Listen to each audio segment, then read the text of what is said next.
remind you what the kernel trick in this case could be useful for. The paths that I showed here, that was for people who just wanted to go quickly from this corner to that with the minimum expenditure of effort. But sometimes you want to build, let's say, pretty paths, so paths that people like to take for an afternoon walk, and those will fulfill different criteria. Those will not necessarily be the shortest, and it will not necessarily be the ones, you know, if some people like rolling hills and so on. So perhaps these would be the best solutions. And in this case, in this particular space shown here, we could no longer, so before a linear solution worked fine. Now, if these are the true solutions and all the rest are false, then a linear classifier will no longer work, and we need this kernel trick. And this kernel trick can be used, if you remember the formula that was, so this was the formula that we had, and you could now compute, just as before, any kernel function of this vector and that vector. Because after all, you know, these are just vectors.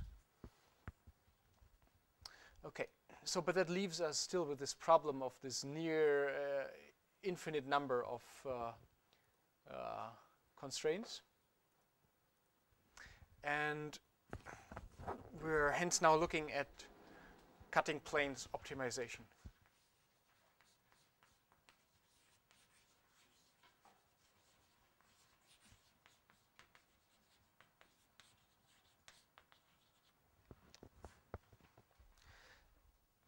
So the idea is to first solve the unconstrained problem.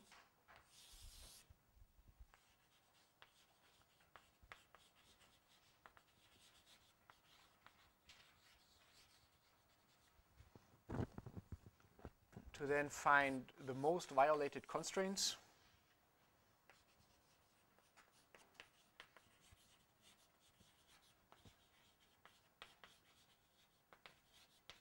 And add these to an active set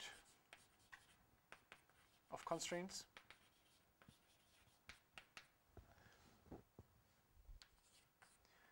To then solve the constraint problem.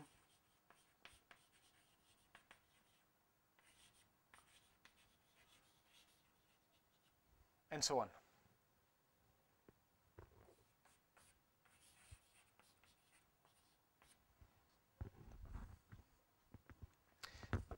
So in terms of algorithms, this is what it looks like. So we have as input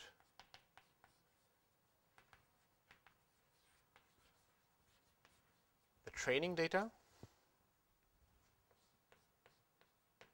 examples with the true, so structured input with the true structured output for each example, and a tolerated error epsilon, and the output is going to be our parameter vector.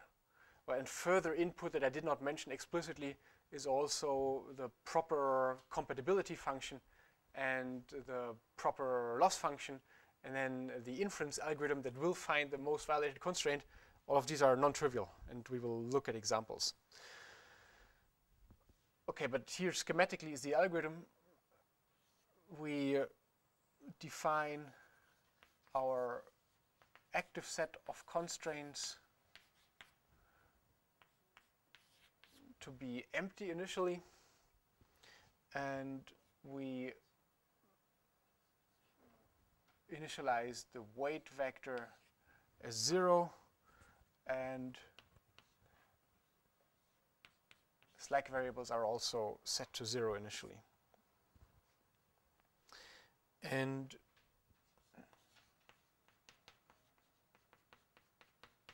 we can then repeat to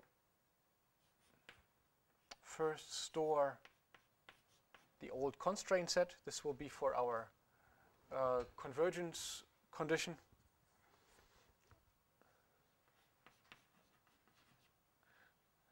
And then we have a loop.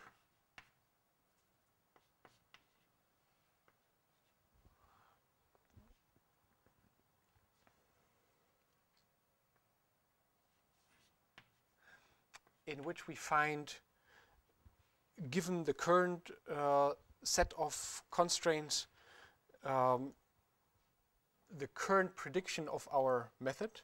So the current maximizer over all possible solutions that are admissible by the current set of constraints.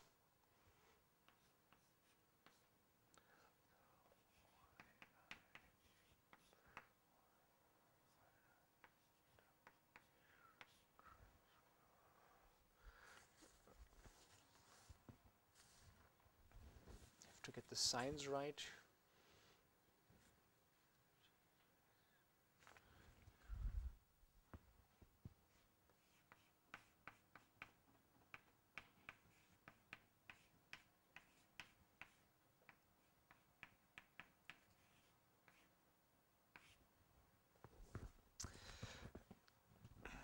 Okay, so if we only looked at the right part of the expression, we would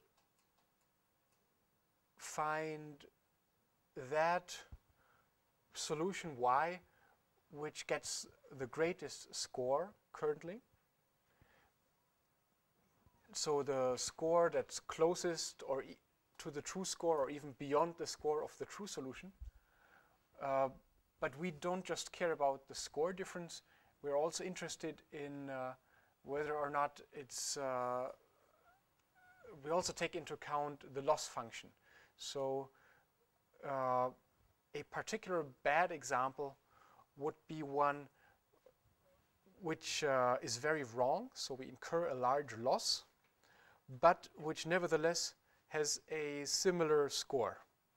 Okay, if it has a similar score, it means that this expression here would, we wouldn't get a large negative contribution. And it is this worst solution that we are currently trying to find. So this is the, let's say that this is the current most, well, fatal or wrong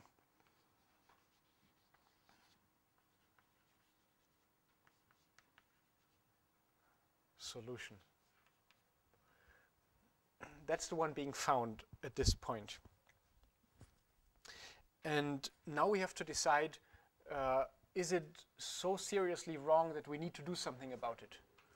So we compare.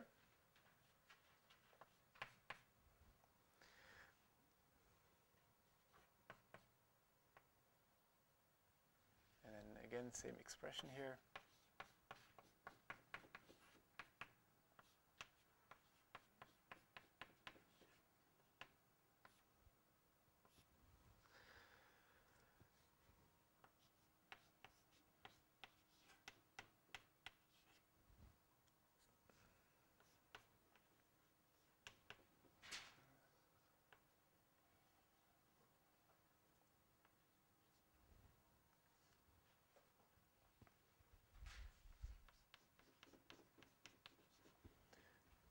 So if this currently worst solution is really unacceptably bad, so if it lies beyond the slack that we're admitting and beyond the error that we would tolerate, then we will add this constraint to the active set. So then we will say the new constraint set is the old constraint set with the addition of this new one.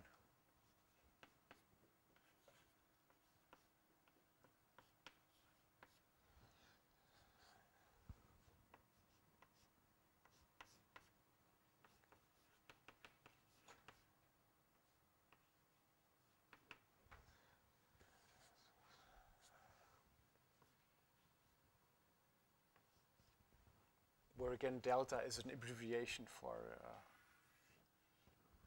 this term here.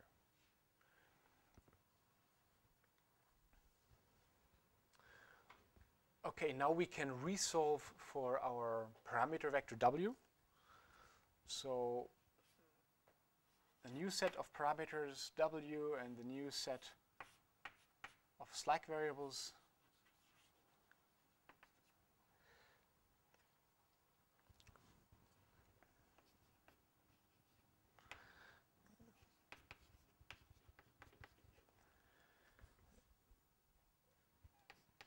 is given simply by the objective function subject to our set of constraints K.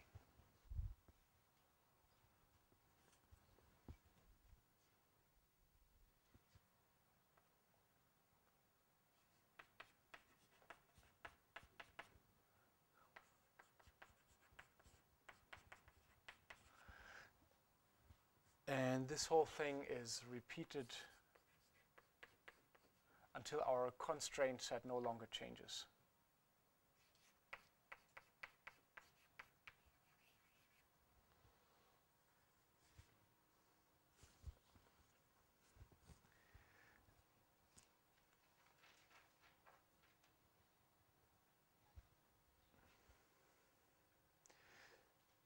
So this is the general scheme, and where are the tricky bits? The tricky bits are that we need to find this currently most wrong solution among an almost infinite set of solutions. Okay, so we have here a huge choice of possible solutions, and we want to find the most wrong one. So being able to do that means that we need to set up the rest of the problem accordingly. In particular, our loss function must not become too difficult to evaluate, or we're not going to be able to find that best solution.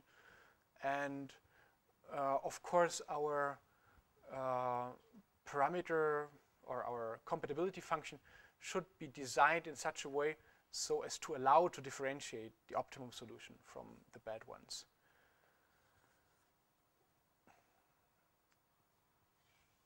Let's look at the running example again. I've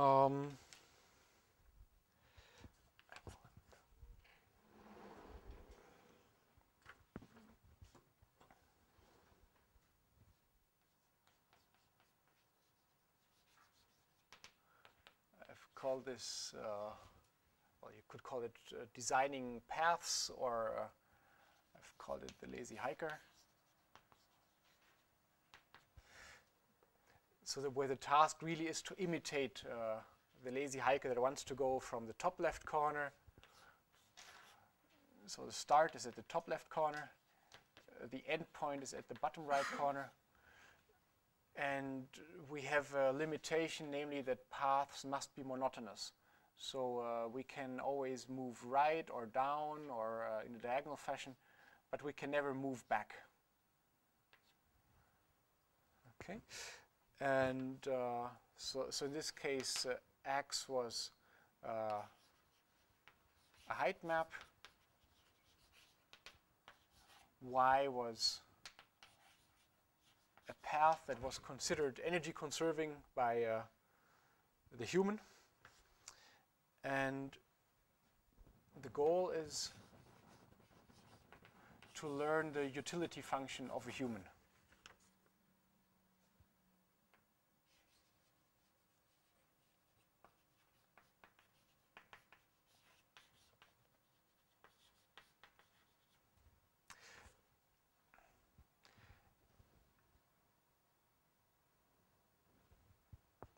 Now, the human, and that's, by the way, that's not a totally trivial question, because you know, if you do classical physics, then yes, you lift something, you invest energy, and then, you know, letting it fall back down, you gain the energy, and that's not the experience that you make when you really climb a mountain.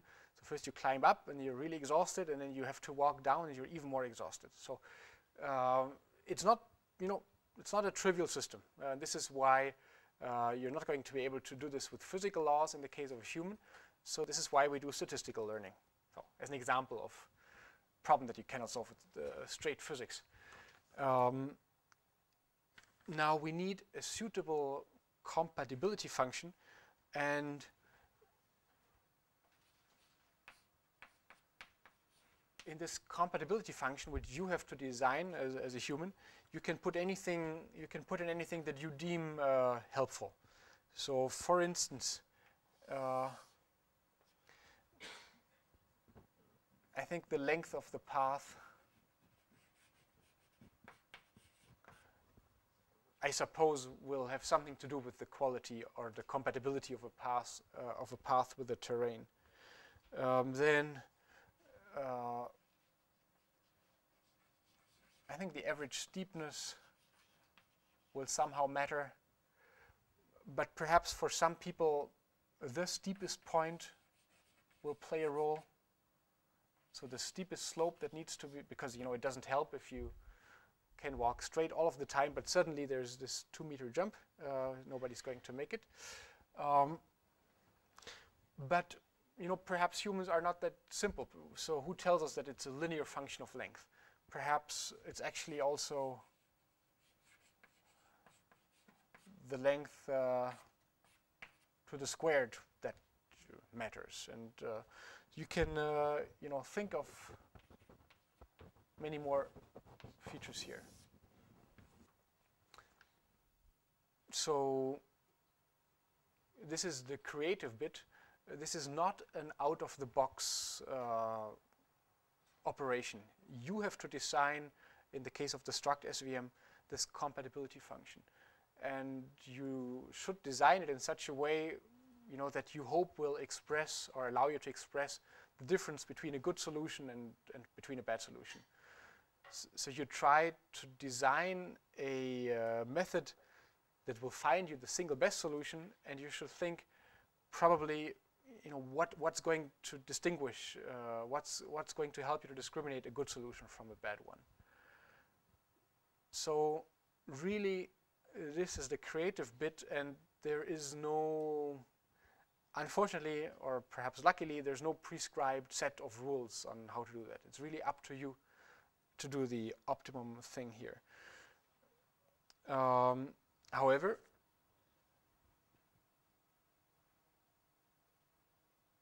this is still something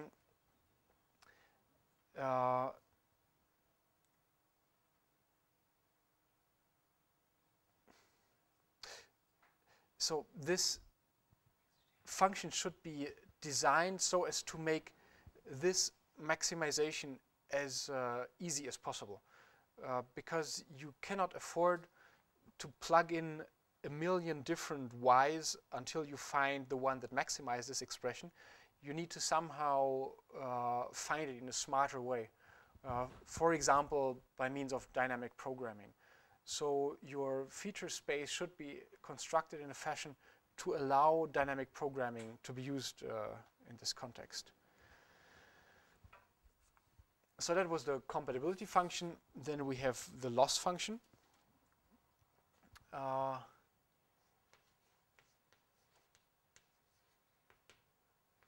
Again, this loss function, it doesn't help you if you just have an oracle that will tell you how big or how bad mixing up y, or how bad it would be to present y as a solution of yi. Because if you just have an oracle and you know nothing about its inner workings, then you can't help inserting these 1 million different wrong solutions and asking the oracle each time, was it, how bad was that particular solution? So you need to construct this loss function also so as to afford finding the currently, the maximizing solution without trying out all of them. In our case here, what can be used to find this best possible path is, as I mentioned, dynamic programming. And I can show you a picture for that. So on the top you see an example terrain, and I have now, for some choice of the parameter w, I have shown you the integrated cost of reaching any point in the plane. So what you see at a given pixel is the integrated cost of the cheapest path leading there.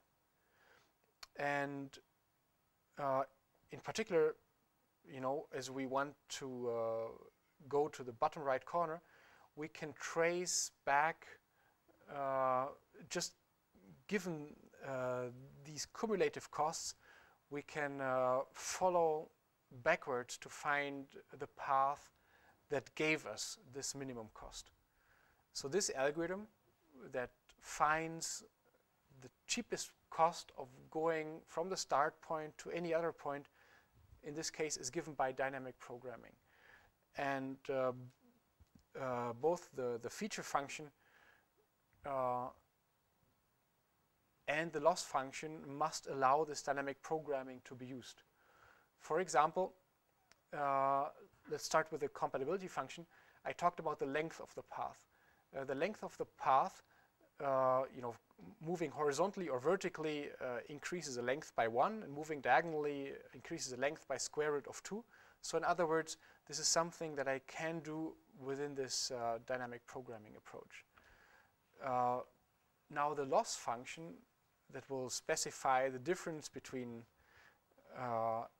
the true output and any other output should similarly decompose over the contributions from single steps of the path.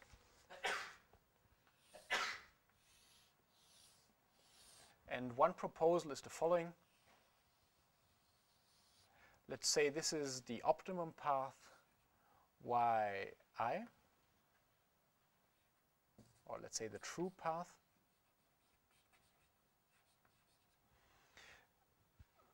I want to somehow clarify that if I now consider two alternative paths, let's say I could have an alternative path which only differs here, or I could have an alternative path which differs more, or I could have, you know, a totally different path. And I somehow, you know, in fact, it could be that this totally different path is not so much worse, because maybe the human himself or herself would have liked to take that other path also. But I want to somehow make the point that similar paths should have a small loss, and very different paths should have a large loss. So one way to measure this distance between the paths in a asymmetric fashion is by means of a distance transform. So I can compute, I now start from the white line, and I indicate all points that have a distance of 1 from this white line.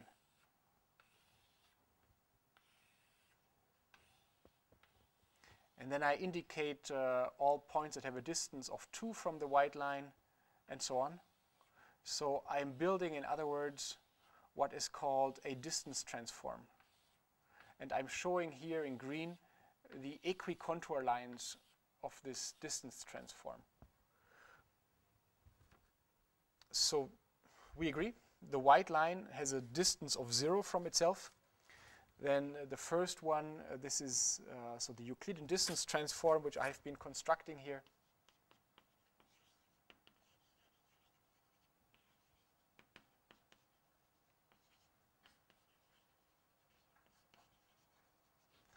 The first contour has a different distance of 1, the second one has a distance of 2, and so on.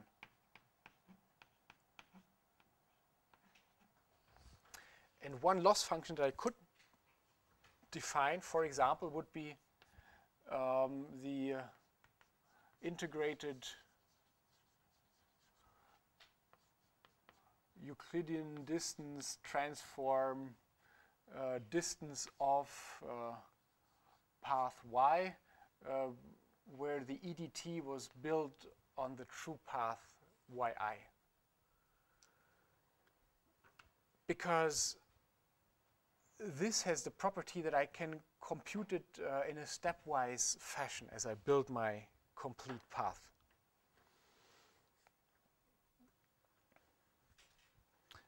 And so if I've designed both my loss function and my score function such that they can be expressed as a sum of atomic contributions, I can then use dynamic programming for the maximization.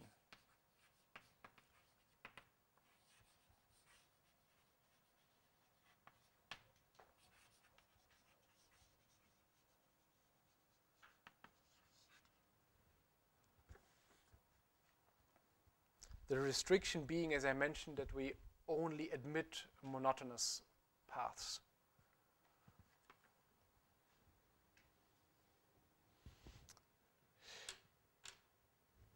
Okay, and this is what you can now really do. You can start with a training set of terrains and a training set of true paths. You can then train your algorithm and can then make a prediction given any new terrain for the path that people will probably take. Okay, so the prediction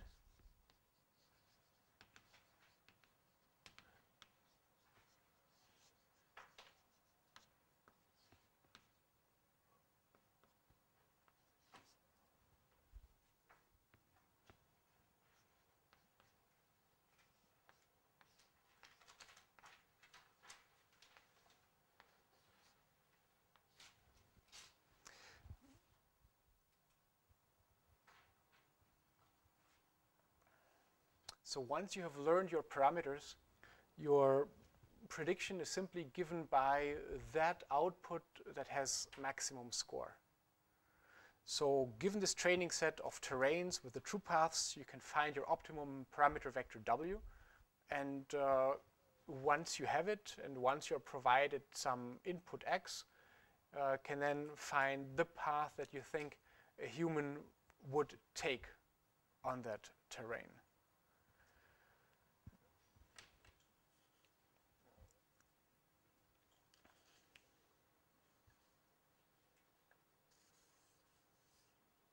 Now, I'm not going to go into detail here, but as further,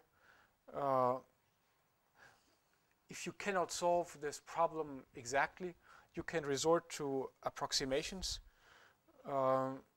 Finley distinguishes between undergenerating approximations, where you take a permissible solution, but you don't find the one that is truly optimum, but only pretty close to the optimum. And another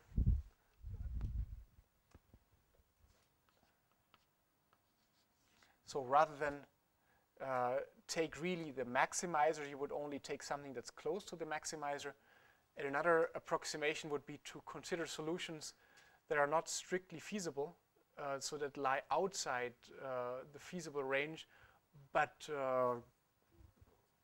otherwise look good.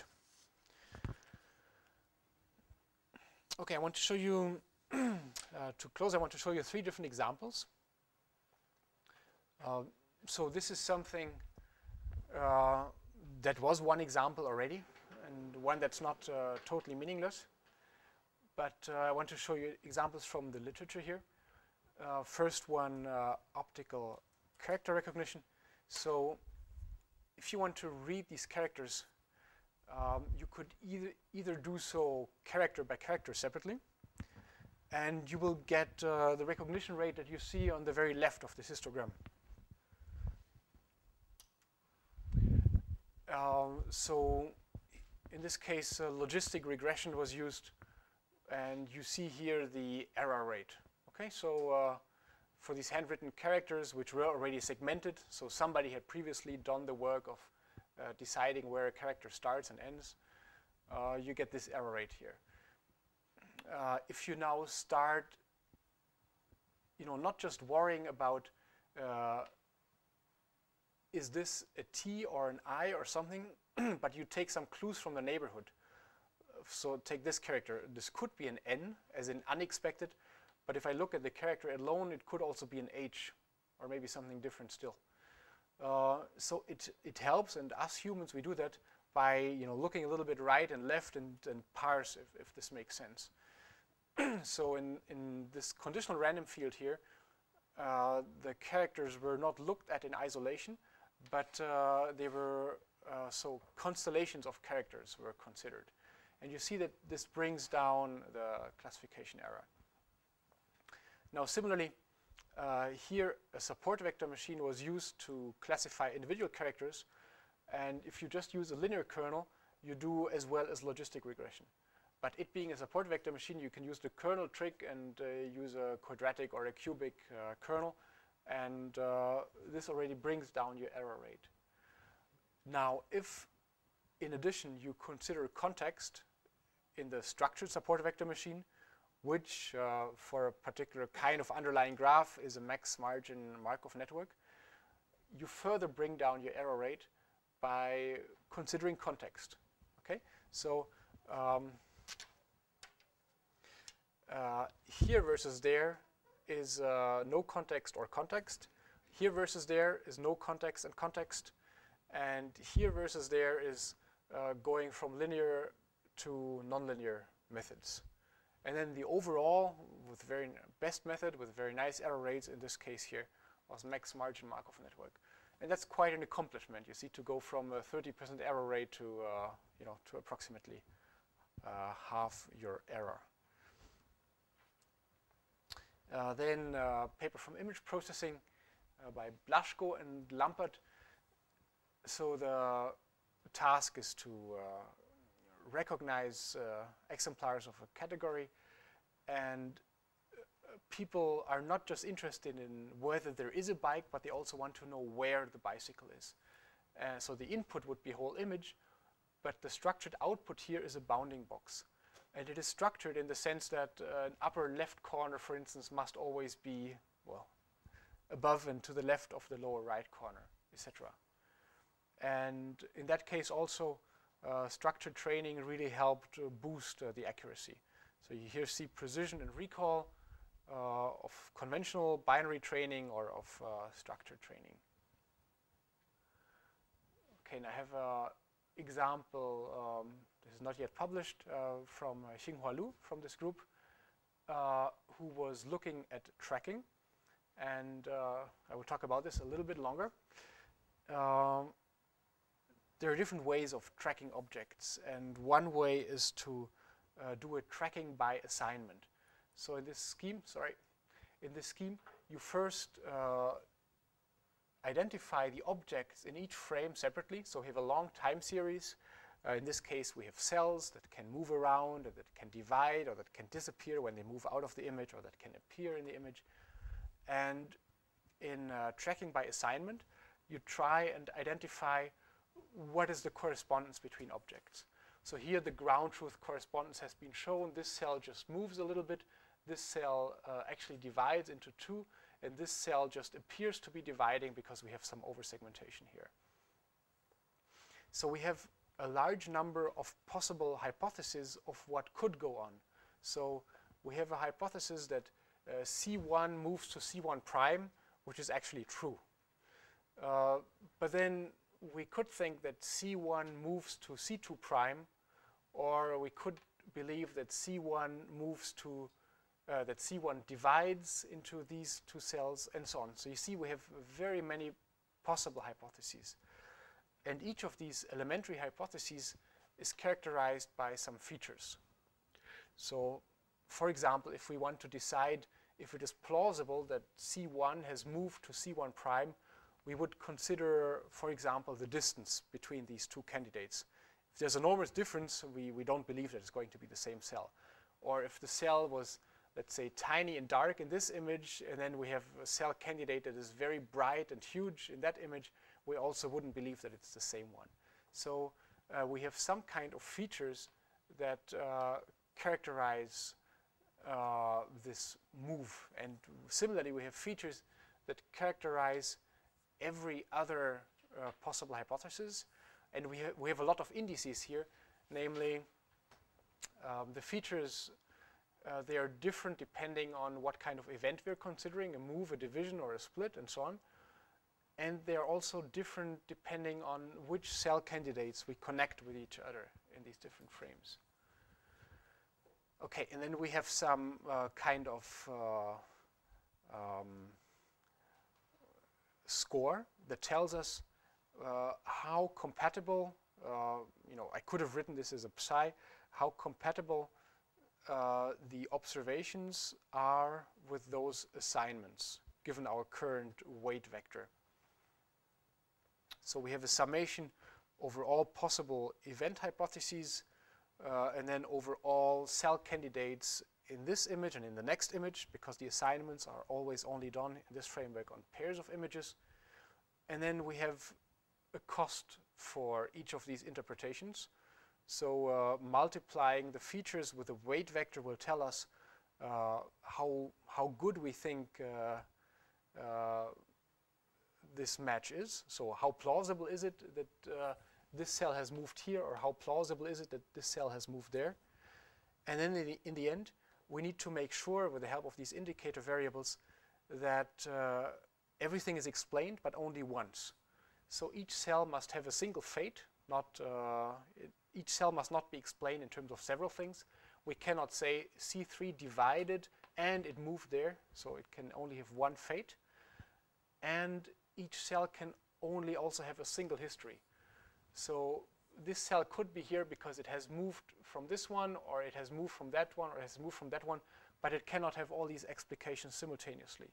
And these are the constraints that you see down here, that we have a sum over all events, and then a sum over all cell candidates, and only one of these binary indicator functions must be 1. So each cell can have only a single history, and this constraint says that each cell can only have a single fate. And well, now comes the nicety of structural learning, because so people have done something like that before, but we have this weight vector W, and you see, if you compute 4 or 5 features, you can perhaps do a grid search in this 4 or 5 dimensional space to find the optimum set of weights. But if you have 30 or 40 features, there is no way you can optimize exhaustively over this space. And this is now where structured learning comes, where we will supply examples.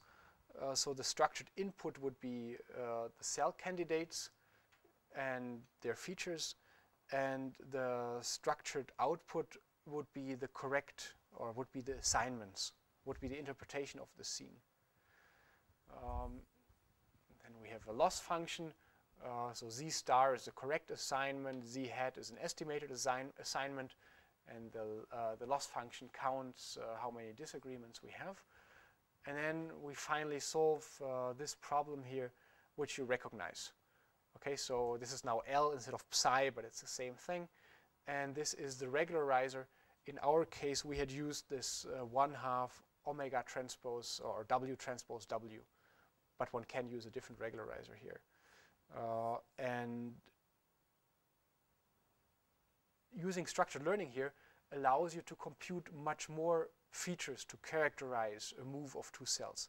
So rather than use 4 or 5 features, you can now use 30 or 40 and still be able to find the optimum weight. So you're still able to train your method appropriately.